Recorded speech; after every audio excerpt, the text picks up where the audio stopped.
صباحكم جميل. وصفتنا النهاردة سهلة خالص وبسيطة.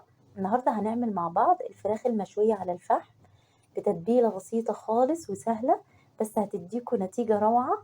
بجد هتاكلوا فراخ مش هتاكلوها في المطعم بره، بتكات بسيطة هناخد النكهة والطعم اللي بناكله في المطعم، وتتبيلة بسيطة خالص مفيهاش أي تعقيدات، وهتديكي نتيجة روعة، والفراخ هتبقى بيضة من جوه وطعمها جميلة جدا. يلا نشوف هنحضرها ازاي. انا جبت فرخة وزنها كيلو ونص، ممكن نجيب وزنها اصغر شوية كمان لو احنا حابين. هفتح ظهرها كده بالمقص من ورا من ناحية سلسلة الظهر، وبعد كده هنبتدي نعمل فتحات كده في الورك والصدر، فتحات بالسكينة كده. والشقوق اللي احنا هنعملها دي بتخلي الفراخ تتشرب التتبيلة كويس جدا، وبتخلي اللحم بتاعها بيبقى طري اثناء الشوي. يا ريت نعمل الفتحات دي، مهمة جدا. بعد كده هنبتدي نحضر التتبيلة. انا هجيب طماطميتين كبار، هبشرهم وهاخد العصير بتاعهم، وهبشر بصلاية كبيرة ناعم، وهاخد برضو العصير بتاعها. وبعد كده هحط التوابل عليها: ملح، فلفل، نص معلقة صغيرة كبابة صيني، ربع معلقة صغيرة قرفة، نص معلقة صغيرة جنزبيل. وهنظبط الملح كويس، لازم يكون الملح بتاعها مظبوط، ومعلقة زيت ذرة. وأهم حاجة بقى في التوابل يا جماعة جوز الطيب، هي اللي بتدي النكهة بتاعت المطاعم بره. مع رشة القرفة والكبابة الصيني بجد التتبيلة بتبقى ريحتها خطيرة.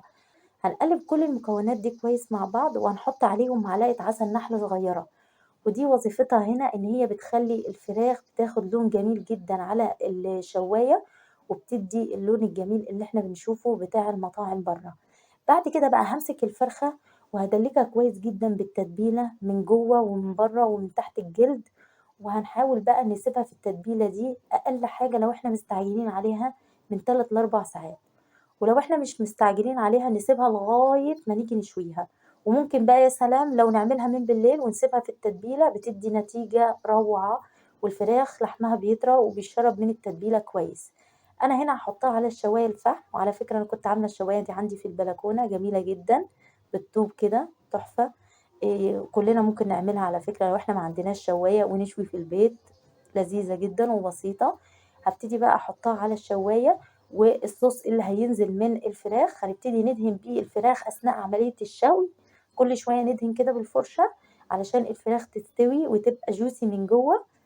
الفراخ استوت ودايبة ما شاء الله، شايفين خدت اللون الجميل ازاي؟ ده بسبب معلقة العسل اللي احنا حطيناه في التتبيلة. العسل بصراحة بيخلي اللون والطعم تحفة، وما بيبانش أصلا في طعم الفراخ. خدت اللون الجميل، دايبة ومستوية جدا من جوه وشاربة التتبيلة زي ما احنا شايفين، بتتقطع بكل سهولة، رهيبة. انا قدمتها مع الرز البسمتي الخطير. لو احنا عايزين طريقة الرز البسمتي ده اكتبولي في الكومنتات نعمله مع بعض. وقدمتها جنب سلطة الدقوس، ناكلها بقى بالعيش، ناكلها جنب الرز كده بالدقوس، كانت خطيرة. بجد التتبيلة خفيفة وسهلة خالص، وهتديكوا نتيجة احلى من اللي بتاكلوها في المطاعم. اتمنى منكم بقى لو عجبكم الفيديو ما تنسوش تعملوا لي لايك وشير، علشان ده بيساعد قناتنا تكبر. اشوفكم في وصفة جديدة. باي باي.